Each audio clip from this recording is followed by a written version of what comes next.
दुनिया में किताबों की कमी नहीं है और अच्छी किताबों की तो कतई नहीं। मैंने कई बार ये महसूस किया है कि ये किताबें भाषा की बंदिशों के कारण, किताबों के बारे में जानकारी के अभाव के कारण या वक्त की पाबंदियों के कारण आम जनता तक नहीं पहुंच पाती हैं। इस चैनल के ज़रिए से ये कोशिश है कि कुछ नॉन फिक्शन किताबों की समरी आप तक लाई जाए, जिससे उस किताब के बारे में इंटरेस्ट पैदा हो और अगर किताब पढ़ने का मौका ना मिले तो कुछ जानकारी ही मिल जाए। मैंने हर संभव कोशिश की है कि पर्सनल व्यूज़ ना बाहर आएं और सिर्फ किताब की कहानी की ही बात हो। आज हम सारांश में बात करेंगे रोनाल्ड जे डाइबर्ट की लिखी गई किताब black code, surveillance, privacy and the dark side of the internet की। किताब करीब 300 पन्नों की है और 2013 में प्रकाशित हुई है और आज भी उतनी ही प्रासंगिक है जितनी 8 साल पहले थी, क्योंकि किसी न किसी अंतराल पे कहीं ना कहीं पेगासस जैसे वाक़ये होते ही रहते हैं। हाँ, हो सकता है कि कुछ फैक्ट्स और फिगर्स इतने सालों में बदल गए हों। Ronald Munk school of global affairs, university of Toronto में पॉलिटिकल साइंस के प्रोफेसर हैं और Canada centre for global security studies and the citizen lab के डायरेक्टर भी हैं। इनके अंडर सिटीज़न लैब्स ने सारी दुनिया में बहुत सारे सर्वेलेंस प्रोग्राम्स और साइबर एस्पियोनाज नेटवर्क्स का पर्दाफाश किया है। मेरी समझ में किताब में 4 मुख्य बातों पर रोशनी डाली गई है। नंबर 1, सरकारें किस तरह आम जनता को इंटरनेट इस्तेमाल करके कंट्रोल करती हैं और मनमानियां करती हैं। किस तरह एक मुल्क की सरकार या खुफिया एजेंसीज दूसरे मुल्क को नुकसान पहुंचाती हैं। साइबर क्रिमिनल्स किस तरह इंटरनेट इस्तेमाल करके जराइम अंजाम देते हैं। और इंटरनेट और सोशल मीडिया कंपनीज किस तरह लोगों का डेटा इकट्ठा करती हैं और उसका किस तरह से इस्तेमाल करती हैं। कहानी शुरू होती है एडवर्ड स्नोडेन के यूएस गवर्नमेंट की खुफिया इंटरनेट मॉनिटरिंग पॉलिसी एक्स की स्कोर के खुलासे से। इसके तहत गवर्नमेंट इदारे या security agencies real time monitoring कर सकती हैं किसी की भी। यूएस गवर्नमेंट कई बड़ी टेलीकॉम कंपनी जैसे वेराइजन से उनके यूज़र का डेटा या एक्टिविटी रिपोर्ट इकट्ठा करती हैं यूज़र की प्रोफाइल बनाने के लिए। 9/11 के बाद सिक्योरिटी पॉलिसीज़ में बदलाव की बात होती है, जिसके तहत स्पेसिफिक टारगेट सर्वेलेंस की जगह मास सर्वेलेंस ने ली है और इसमें इकट्ठा किया डेटा बाद में किसी के खिलाफ इस्तेमाल किया जा सकता है। ग्लोबल इंटरनेट ट्रैफिक का एक बड़ा हिस्सा यूएस से होकर गुजरता है। लगभग सभी बड़ी कंपनीज के हेडक्वार्टर्स वहाँ हैं, इसलिए ये सभी कंपनीज पैट्रियट एक्ट के तहत आती हैं। पैट्रियट एक्ट 9/11 के बाद बना वो सिक्योरिटी एक्ट था जिसके तहत पब्लिक सर्वेलेंस का दायरा बहुत बड़ा हो गया और बिना किसी रोक टोक या वारंट के आम जनता की जासूसी का अधिकार सिक्योरिटी एजेंसीज को मिल गया। हम सब जानते हैं कि जो इंटरनेट हम इस्तेमाल करते हैं उसके पीछे फिजिकल एसेट्स का एक बहुत बड़ा नेटवर्क होता है। Cables, satellites, routers, computers, systems वगैरह, जो किसी भी पॉइंट पे, किसी भी स्टेज पे कॉम्प्रोमाइज हो सकते हैं। रोनाल्ड बताते हैं कि लोग भले ही स्नोडेन के खुलासे की वजूहात को लेकर बहस करते रहें, लेकिन उसके बाद कम से कम लोग इस बारे में बात करने लगे। जर्नलिस्ट और अवाम भी अपनी सरकारों से सवाल करने लगे और एक नई किस्म की बहस का जन्म हुआ। करीब 1 अरब से ज़्यादा आबादी ऐसे 40 मुल्कों में रहती है जहाँ की हुकूमतें इंटरनेट को अपने ही लोगों की निगरानी, अपोजिशन को नाकाम करने और खिलाफत में उठी कोई भी आवाज़ को दबाने के काम में लाती हैं। किसी भी इंसान के बारे में इंटरनेट से जानकारी कलेक्ट करके वो उसकी पूरी प्रोफाइल बना सकते हैं और अब तो बायोमेट्रिक्स और फेशियल रिकग्निशन भी हैं। जब यूएई और बहरीन में हुकूमत के खिलाफ आवाज़ उठाने वाले लोग पकड़े गए तो उन्हें बाकायदा उनकी प्राइवेट चैट्स, बातचीत का पूरा ब्यौरा दिखाया गया जो ब्रिटिश और इटालियन कंपनीज के कम्युनिकेशन नेटवर्क किट्स को इस्तेमाल करके इकट्ठा किए गए थे। सर्वेलेंस की बात करते करते जिक्र आता है ग्रेट फायरवॉल ऑफ चाइना का। चीन अपनी मर्जी से इंटरनेट कंटेंट ब्लॉक करता है, इंटरनेट यूज़र्स की जासूसी करता है और अपनी गवर्नमेंट का प्रोपेगेंडा चलाने के लिए इंटरनेट का इस्तेमाल करता है। चीन में अगर आप ऐसे शब्द अपनी चैट्स में इस्तेमाल करते हैं जो बैन किए गए हैं, जैसे डेमोक्रेसी, टियाननमेन वगैरह, तो आपकी चैट खुद ब खुद इंटरसेप्ट होनी शुरू हो जाती है। इस सेंसरशिप का असर लोगों की जहनीत पर भी पड़ता है। लोग खुद डरना शुरू हो जाते हैं और सेल्फ सेंसरशिप करने लगते हैं। गवर्नमेंट का काम आसान हो जाता है और ये चीज़ें नॉर्मल लगने लगती हैं। कभी कभी किसी बड़े इवेंट्स की वजह से भी कानून बदले जाते हैं या नए कानून बनते हैं। 9/11 के बाद अमेरिका में और दुनिया के बहुत सारे देशों में एंटी टेरर लॉज पास हुए। इनसे गवर्नमेंट की ताकत का दायरा बहुत बढ़ा, उसमें इजाफा हुआ। और कहानी तब और मज़ेदार हो जाती है जब ATIS alliance for telecom industry solutions और ETSI European telecom standard institute जैसे ऑर्गेनाइजेशंस ये कानून बनाते हैं, और इन ऑर्गेनाइजेशंस के मेंबर बड़ी कॉरपोरेशंस और सिक्योरिटी एजेंसीज होती हैं। मुस्लिम कंट्रीज़ में ऐसी वेबसाइट्स जिन पे ब्लास्फेमस कंटेंट होता है या जो शरिया लॉ के हिसाब से नहीं होती वो बैन हो जाती हैं। ज़्यादातर देश सोशल मीडिया कंपनीज़ या वेबसाइट को काफ़ी कंट्रोल करते हैं।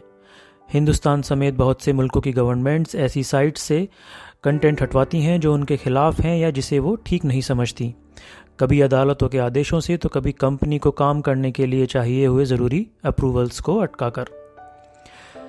दुश्मन मुल्कों की सरकारें भी साइबर स्पेस का इस्तेमाल एक दूसरे के इंफ्रास्ट्रक्चर, डिफेंस या military institutions, smart grids, nuclear facilities, media houses वगैरह को नुकसान पहुंचाने के लिए करते हैं। हमारी किताब की कहानी में अब सबसे अहम हिस्सा आता है जिसकी पृष्ठभूमि में ये किताब लिखी गई है, जहां से दुनिया भर में फैले सबसे बड़े साइबर जासूसी नेटवर्क का पर्दाफाश करने की शुरुआत होती है। और इसको अंजाम सिटीज़न लैब्स ने ही दिया है, जिसके डायरेक्टर हमारी किताब के राइटर रोनाल्ड हैं। और इस पूरे ऑपरेशन को नाम दिया गया घोस्टनेट।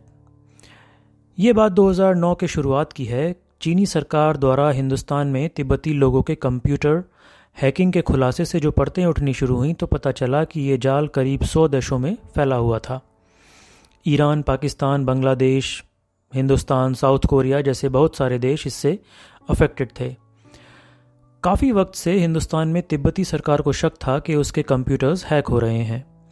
दलाई लामा की मुलाकातों का शेड्यूल चीनी सरकार को पहले से ही मालूम हो जाता था, जिससे वो उन देशों पर दबाव डालकर वो मीटिंग्स या प्रोग्राम्स कैंसिल करवा देते थे।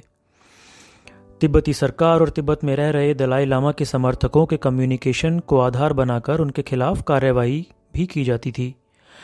जब सिटीज़न लैब्स को ये पता चला तो उन्होंने तिब्बती सरकार से कहा कि अगर आप हमें कंप्यूटर्स की जांच करने की खुली छूट दे दें तो पता लगा सकते हैं कि इसके पीछे कौन है। उन्होंने इस इन्वेस्टिगेशन को कैसे अंजाम दिया, इसका पूरा टेक्निकल ब्यौरा किताब में है। तो कुल मिलाकर जांच से पता चला कि जिस सिस्टम से हैकिंग हो रही है वो IP एड्रेस चीन के हाइनान आइलैंड में है। गौरतलब बात यह थी कि हाइनान में स्थित है चीन की लिंग शुई सिग्नल इंटेलिजेंस फैसिलिटी, जो बनी थी 60 की दहाई में साउथ चाइना सी में US नेवी पर नज़र रखने के लिए। इस हैकिंग का दायरा बहुत बड़ा था।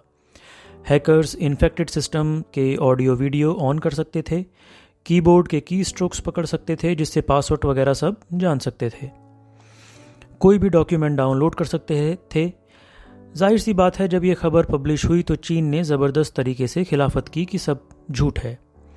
मज़े की बात थी कि जब कुछ महीने बाद दोबारा उन सिस्टम्स की जांच की गई तो दोबारा इन्फेक्टेड मिले, और तो और इस बार हिंदुस्तानी डिफेंस इंस्टीट्यूशन से हैक किए गए सीक्रेट और कॉन्फिडेंशियल दस्तावेज भी मिले।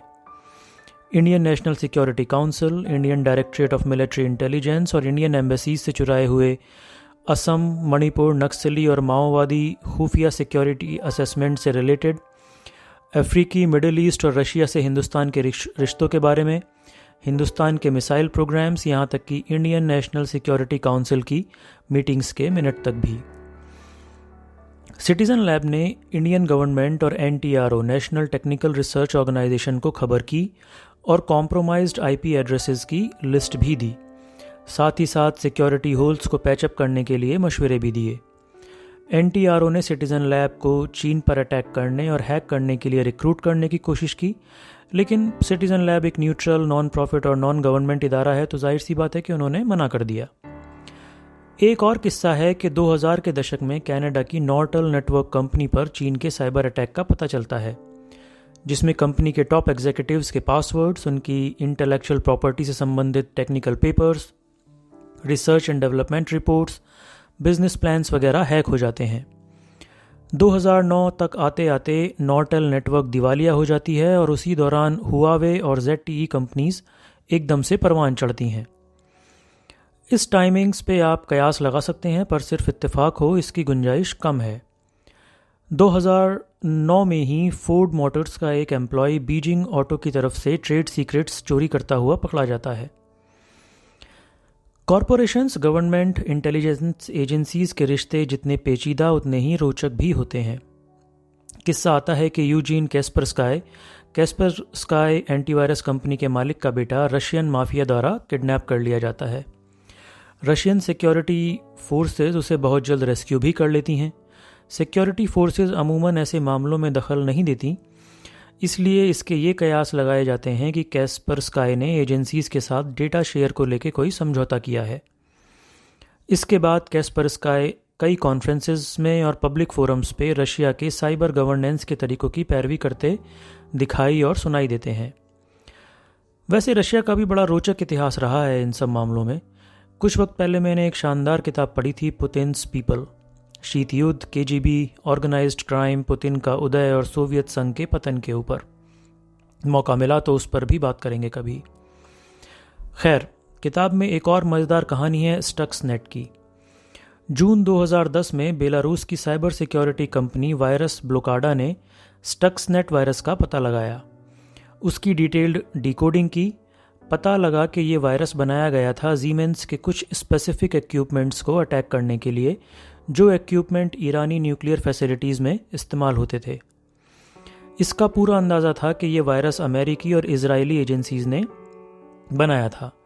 शायद आपको पता हो कि इजराइल जो भी करता है अपने दस्तखत छोड़ता है।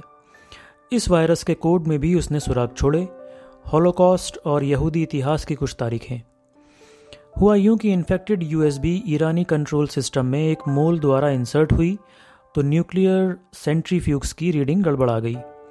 साथ ही साथ ये वायरस रोज़ाना नॉर्मल ऑपरेशंस की रीडिंग रिकॉर्ड करता था और वापस प्ले भी करता था, जिससे किसी को पता ही नहीं चला कि मोटर्स की रोटेशन स्पीड में फ्लक्चुएशन होती है और सिस्टम्स पे सारे नंबर, सारी रीडिंग सब अच्छे चल रहे होते थे।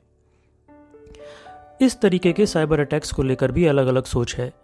कुछ लोग इसे बहुत ख़तरनाक, बहुत अनप्रेडिक्टेबल जंग का तरीका मानते हैं, तो कुछ लोग सोचते हैं कि ये जंग लड़ने का एक सिविलाइज्ड तरीका है जिसमें खून खराबा और जान माल का नुकसान नहीं होता या बहुत कम होता है। कहानी के अगले पड़ाव में बात होती है इंटरनेट से जुड़ी हुई क्रिमिनल एक्टिविटीज़ की। साइबर स्पेस का इस्तेमाल दोनों सूरत में हो सकता है, अच्छी भी और बुरी भी। साइबर क्राइम्स अब अरबों डॉलर्स का पेशेवर इंटरनेशनल एंटरप्राइज बन चुका है। हज़ारों की तादाद में मैलवेयर वायरसेस रोज बनते हैं, जैसे डीडीओज में इस्तेमाल होने वाले बोटनेट्स, जो आप आसानी से ख़रीद कर इस्तेमाल कर सकते हैं। किताब में इस बात को बड़े ही तफसील से बताया गया है कि वो कौन कौन से चोक पॉइंट्स हैं जहां इंटरनेट को बंद किया जा सकता है या उस पर जासूसी की जा सकती है। इनमें से कुछ एक हैं जैसे software, router, ISP internet service provider और आईएक्सपीज इंटरनेट एक्सचेंज पॉइंट्स, जहां से आईएसपीज डेटा एक्सचेंज करती हैं। पिछले 10-12 सालों में इंटरनेट का फैलाव दुनिया के कुछ एक ऐसे देशों में बहुत तेज़ी से हुआ है जहां जीवन का स्तर कोई बहुत ऊंचा नहीं है, जैसे दक्षिण पूर्व एशिया, अफ्रीका और दक्षिण अमेरिका के देश। मेरे लिए प्योरली एकेडमिक पर्सपेक्टिव से इकोनॉमिक्स ऑफ टेररिज्म एक फैसिनेटिंग सब्जेक्ट है और किताब में इस पर भी बात होती है। एक मिसाल आती है सोमालिया की एक टेलीकॉम कंपनी होरमुड की, जिसके संबंध हैं अल कायदा से जुड़े हुए आतंकवादी संगठन अल शबाब से। तो ये एक ट्रेंड देखा गया कि जब भी कोई दहशतगर्दी का वाकया पेश आता या लड़ाई शुरू होती तो कंपनी का प्रॉफिट एकदम से उछाल मारता, क्योंकि लोग अपने चाहने वालों की खबर लेने के लिए या सिचुएशन की खबर लेने के लिए बेतहाशा फ़ोन करते या इंटरनेट यूज़ करते। ड्रग कार्टल्स, खासतौर से लैटिन अमेरिकी देशों में इंटरनेट और सोशल मीडिया का इस्तेमाल लोगों को डराने और अपने बिजनेस ऑपरेशंस के लिए करते हैं। इसके बारे में भी बात होती है कि किस तरह हवाला रैकेट चलाने वाले हवालादार भी इंटरनेट टेक्नोलॉजी का इस्तेमाल करके अपना पूरा ऑपरेशन बड़े ही सोफिस्टिकेटेड ढंग से चलाते हैं। हैकिंग या साइबर अटैक्स की दुनिया के कई मज़ेदार किस्से किताब में हैं। 2000 की दहाई में एक साइबर क्राइम एंटिटी मंजर आम पर आई जिसका नाम था कूबफेस। कूबफेस ने दुनिया भर के लाखों कंप्यूटर्स को इन्फेक्ट किया। ये फेसबुक पे फर्जी दोस्तों के अकाउंट से लोगों को कोई लिंक भेजते थे। लिंक पे क्लिक करते ही मैलवेयर आपके कंप्यूटर में डाउनलोड हो जाता था। अब जब भी यूज़र इन्फेक्टेड कंप्यूटर से कोई वेबसाइट सर्च करता था तो ये मैलवेयर उसे उस वेबसाइट्स पर भेजता था जिन पर क्लिक करने या खोलने पर कूब फेस को पैसा मिलता था। ये एक पे पर क्लिक या पे पर इंस्टॉल का रेवेन्यू जनरेशन मॉडल है। उन वेबसाइट्स पे कंपनीज के एडवर्टाइजमेंट वगैरह चलते हैं। अब ये लगे कि लिंक भेजने वाला जान पहचान का ही है तो उसकी फर्जी प्रोफाइल में लोगों के असली दोस्तों के फोटोज़, लाइक्स, डिसलाइक्स, बायोडाटा वगैरह भरा जाता था। सिटीजन लैब्स ने ही कूब फेस का भी पर्दाफाश किया और इस ऑपरेशन की जियो लोकेशन ट्रेस हुई रशिया के सेंट पीटर्सबर्ग में। कैनेडियन अथॉरिटीज़ को रिपोर्ट भी गई पर कोई हल नहीं निकला, कोई एक्शन नहीं हुआ। लेकिन फिर भी 2010 में रिपोर्ट छापने के बाद जब बात दुनिया में फैली तो कूब फेस ने अपनी दुकान बंद कर ली। पहले साइबर क्रिमिनल्स ज़्यादातर तन्हाई के शिकार अपने घर के बेसमेंट में छुपकर हैकिंग करते थे। फिर नेटवर्क्स, गैंग्स बने रशिया, चीन और इजराइल में, और अब ये नेटवर्क्स पूरी दुनिया में फैले हैं। यूक्रेन, ब्राज़ील, नाइजीरिया और थाईलैंड के तो काफ़ी कामयाब भी हैं। किताब में गाय फॉक्स के मास्क वाले हैक्टिविस्ट ग्रुप एनोनिमस की भी बात होती है। रोनाल्ड बताते हैं कि हैकर हमेशा से नेगेटिव शब्द नहीं था। 1950 के दशक में MIT, Massachusetts institute of technology के मॉडल रेल रोड क्लब के मेंबर्स को हैकर्स कहते थे। तो जब MIT में पहला मेन फ्रेम कंप्यूटर आया तो उन्होंने उसके साथ भी ट्रेन मॉडल्स की तरह ही छेड़छाड़ शुरू कर दी और इस तरह हैकर शब्द प्रसिद्धि पा गया। हैकर के पीछे का फलसफा ये था कि वो लोग जो टेक्नोलॉजी को उसकी फेस वैल्यू पर नहीं लेते बल्कि सिस्टम के साथ एक्सपेरिमेंट करते हैं, सिस्टम की लिमिट्स, पॉसिबिलिटीज़ वगैरह का पता करते हैं। किताब में बात होती है कि किस तरह आज के ज़माने में इंटरनेट या साइबर वर्ल्ड आम जिंदगी का अहम हिस्सा हो गया है। साइबर स्पेस हमारे विचार, हमारी मानसिकता, पसंद नापसंद हर चीज़ पर असर डालता है और इसके बेहिसाब फ़ायदे भी हैं। बात होती है बिग डेटा की भी। इंटरनेट की शुरुआत से लेकर 2003 तक करीब 5 अरब गीगाबाइट या 5 एक्साबाइट डेटा क्रिएट हुआ था। 2011 तक हम इतना ही डेटा हर 2 हफ्ते में जनरेट कर रहे थे और 2025 तक करीब करीब 463 एक्साबाइट डेटा हर रोज़ जनरेट हो रहा होगा। इंटरनेट बंद हो जाए तो मानो ज़िंदगी थम जाती है। वैसे तो इसको सेफ और सिक्योर रखने की हर संभव कोशिश होती है क्योंकि दुनिया इसी पर टिकी है, लेकिन कभी कभी जाने अनजाने ये ठप भी हो सकता है या किया जा सकता है। मसलन आज भी सैटेलाइट और माइक्रोवेव्स के साथ साथ डेटा का बड़ा हिस्सा समुंदर के नीचे फाइबर ऑप्टिक्स से होकर गुजरता है। फाइबर ऑप्टिक्स का पूरा जाल बिछा हुआ है और अगर 4-5 मेन लैंडिंग पॉइंट्स जैसे सिंगापुर, टोक्यो, मुंबई, फ्लोरिडा जैसी जगह पे केबल काट दिया जाए तो भयंकर नुकसान हो सकता है। 2011 में जॉर्जिया, आर्मेनिया और अजरबैजान में इंटरनेट बंद हो जाता है। शुरुआत में सबको लगा कि शायद रशिया ने साइबर अटैक किया है, लेकिन फिर पता चला कि एक 75 साल की दादी जंगल में लकड़ी काटने गई और गलती से फाइबर ऑप्टिक्स का केबल काट दिया। कम्युनिकेशन सैटेलाइट्स के आपस में टकराने से भी इंटरनेट रुक सकता है। कहानी इस बात का जिक्र किए बिना पूरी नहीं होगी कि इस तरह इंटरनेट कंपनीज हमारी डेटा अपने फ़ायदे के लिए इस्तेमाल करती हैं। बात होती है इकोनॉमी ऑफ बिग डेटा की। खैर, अब तो हम सभी जानते हैं कि इंटरनेट पर कुछ भी मुफ्त नहीं है। हर चीज़ जो हम करते हैं वो रिकॉर्ड होती है और फिर हमें ही बेच दी जाती है। इंटरनेट के बारे में ये बात चलती है कि अगर आप किसी प्रोडक्ट या सर्विस का पैसा नहीं दे रहे हैं तो आप खुद प्रोडक्ट हैं। हम जो भी इंटरनेट पर सर्च करते हैं, पसंद नापसंद करते हैं, वो सब एनालाइज होकर हमारे सामने एडवर्टाइजमेंट की शक्ल में आ जाता है। कोई भी वेबसाइट खोलने से पहले जो हम कुकीज़ एक्सेप्ट करते हैं, उन कुकीज़ के ज़रिए वेबसाइट ओनर्स को लोकेशन, ब्राउजिंग हिस्ट्री, इंटरनेट इस्तेमाल करने से रिलेटेड हमारी आदतें वगैरह सब उन तक पहुंच जाता है। अगर आप गूगल के सभी सर्विसेज या प्रोडक्ट्स यूज़ करते हैं जैसे Gmail, Google maps, Google calendar, Hangout, Google docs वगैरह, तो गूगल के पास आपकी हर इन्फॉर्मेशन है। आपकी आदतें, आपकी सोच विचार, आपका डेली रूटीन, रिलेशनशिप्स स्टेटस वगैरह सब कुछ। 2010 में गूगल अपनी स्ट्रीट व्यू सर्विस के लिए मैपिंग कर रहा था तो उसने साथ ही साथ रूटर और वाईफाई हॉटस्पॉट्स की जानकारी भी उठा ली, URL, पासवर्ड, फ़ोन नंबर्स वगैरह। जब लोगों को पता चला तो शोर मचा और गूगल ने कहा कि भाई ऐसा गलती से हुआ है। फेसबुक पर जो आप खुद के या अपने दोस्तों के फ़ोटोज़ टैग करते हैं वो बाकायदा फेशियल रिकग्निशन के लिए भी इस्तेमाल हो सकते हैं और होते भी हैं। एक पहलू ये भी है कि हम चाहे कितना भी इन बड़ी कंपनीज़ पर इल्ज़ाम लगाएं, पर हम ही हैं जो अपनी सारी इन्फॉर्मेशन इन कंपनीज़ को खुद अपनी इच्छा से देते हैं या शेयर करते हैं। हमने ही इन कंपनीज़ को इतना बड़ा बनाया है। इन कंपनीज़ के द्वारा कमर्शियल पर्पस से लिए गए फैसलों से हमारी आम जिंदगी पे, बोलने की आज़ादी पे, इंफॉर्मेशन की एक्सेस पे पॉजिटिव भी और नेगेटिव भी दोनों ही तरह के असरात हो सकते हैं। बहुत सारी कंपनीज़ हैं जैसे सोशल 360 जो सोशल मीडिया साइट्स के डेटा को माइन करके बेचती हैं। ये गवर्नमेंट एजेंसीज़ के साथ मिलकर काम करती हैं और एक बहुत बड़ा बाज़ार है डेटा का।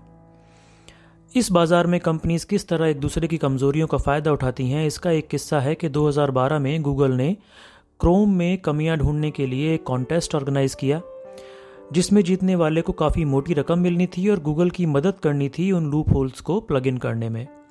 फ्रेंच कंपनी वुपॉन ने कॉन्टेस्ट जीता पर पैसे लेने से मना कर दिया क्योंकि उन्हें गूगल की मदद नहीं करनी थी क्रोम को फिक्स करने में।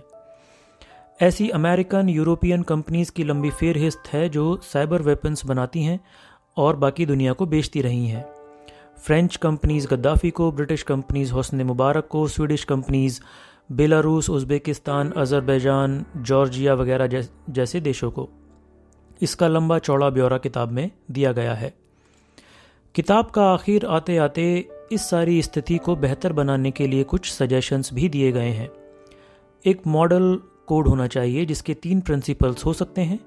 नंबर 1 मिक्सचर, एक अलग अलग एजेंसीज और लोगों का इंटरनेशनल लेवल पे कॉम्बिनेशन हो और सबके रोल्स और रिस्पॉन्सिबिलिटीज सेट हों। नंबर 2 डिवीजन, एक ऐसा प्रिंसिपल या रेगुलेशन बने जिसमें कोई एक स्टेक होल्डर सारे स्पेस को कंट्रोल ना कर पाए बिना दूसरों की सहमति के। सिविल सोसाइटी भी इस गवर्नेंस फोरम का हिस्सा होनी चाहिए।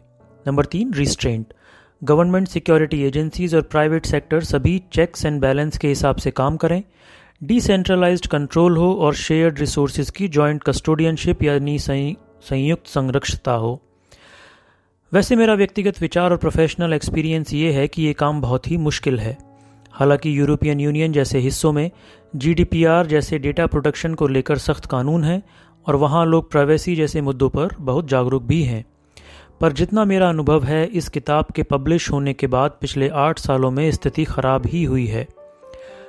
पर दिल को तसल्ली देने के लिए मैं खुद से कह लेता हूँ कि चलो ये भी मानव जाति के विकास का एक हिस्सा ही है, पार्ट ऑफ ह्यूमन एवोल्यूशन। खैर, बहुत सारे रेफरेंसेस और बिब्लियोग्राफी के साथ किताब की इतिश्री होती है। ऐसी किताब का 20-25 मिनट की समरी से न्याय नहीं हो सकता क्योंकि किताब के हिस्सों की निरंतरता कई बार नहीं बनी रह पाती। फिर भी कोशिश की है, बताइए क्या कमी रह गई है। अगली कहानी तक अपनी भी राम राम, खुदा हाफिज़।